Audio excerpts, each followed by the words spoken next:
Nah, pada akhirnya nanti Suhrawardi juga mengklasifikasi.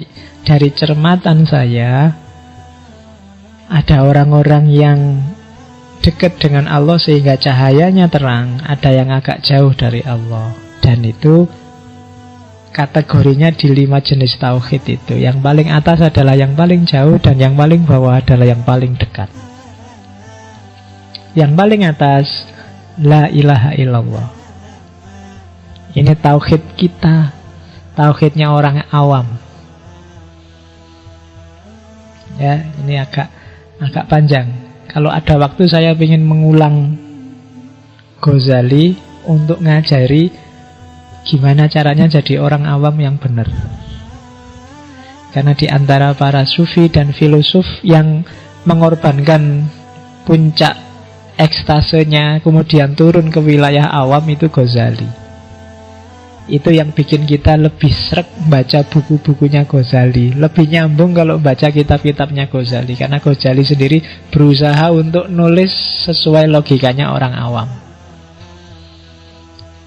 Dan kalau Ghazali punya teori sendiri gimana caranya jadi orang awam yang baik. Oh, itu tidak gampang ya. Nggak banyak di antara kita yang ngerti. Kabeh pengen dadi kiai, pengen dadi wali, pengen levelnya tinggi. Sebenarnya kalau kita sudah sadar level kita itu ya awam. Cuma gimana caranya kita jadi awam yang baik itu harus belajar juga. Nanti kita pakai Ghazali. Kalau di Suhrawardi, la ilaha illallah itu tauhidnya awam. Tiada Tuhan selain Allah. Di atas itu ada la ilaha illahu.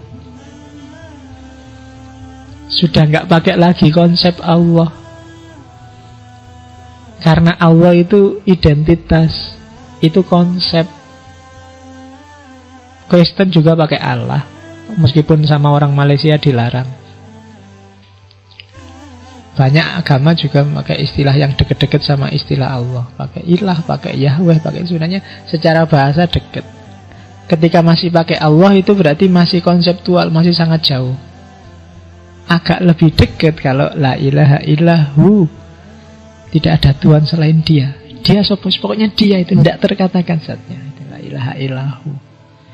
Tidak ada Tuhan selain dia.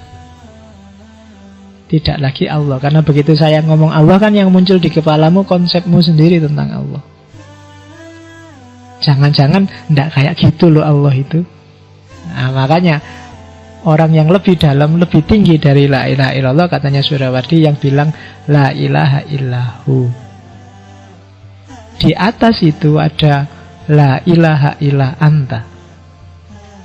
Kalau hu itu kan masih jauh, tiada Tuhan selain dia. Tapi kalau sudah anta, tiada Tuhan selain engkau, sudah di sini kan orangnya. Engkau itu loh, sudah bisa ditunjuk. Kalau hu masih di sana, dia adalah Tuhanku. Tapi kalau sudah engkau, sudah dekat. Jadi la ilaha illa anta. Tiada Tuhan selain engkau. Kalau sudah anta, kita sudah berdua, sudah jejer. Kalau masih hu, dia masih jauh. Ada lagi level lebih tinggi dari itu. Ini para sufi biasanya la ilaha illa ana.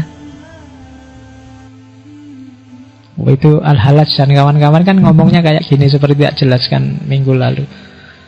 Kenapa sih la ilaha illa ana? Karena aku ini gak ada. Aku itu tidak wajibul wujud.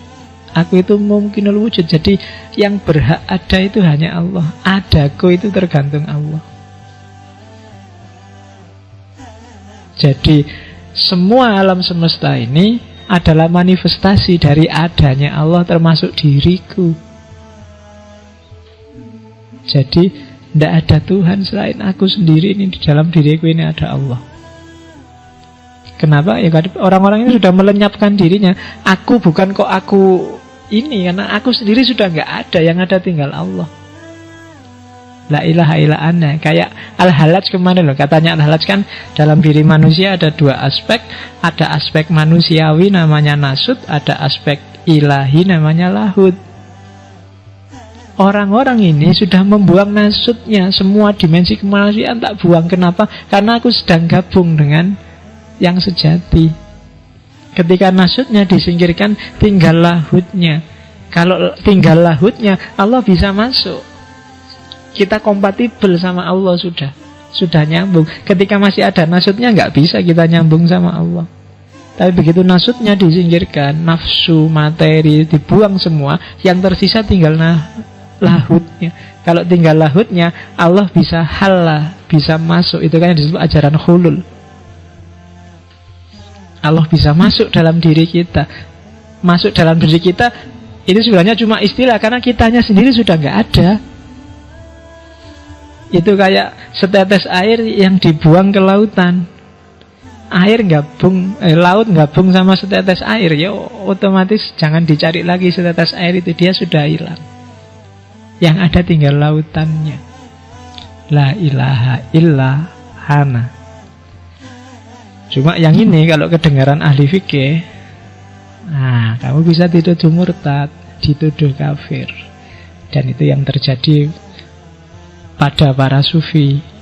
Ya kalau Al-Halaj kan nanti punya murid Siti Jenar ya nasibnya sama kayak gurunya di Indonesia, dihukum mati.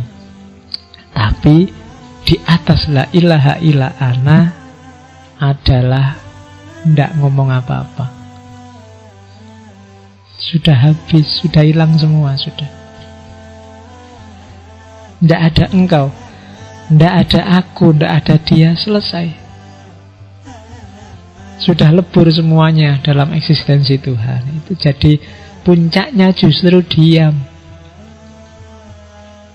Sudah tidak bisa lagi diomongkan dan tidak mau ngomong apa-apa lagi. Sudah selesai dengan kata-kata, selesai dengan logika, selesai dengan bahasa. Sudah tidak butuh apa-apa lagi. Itu puncaknya tauhid.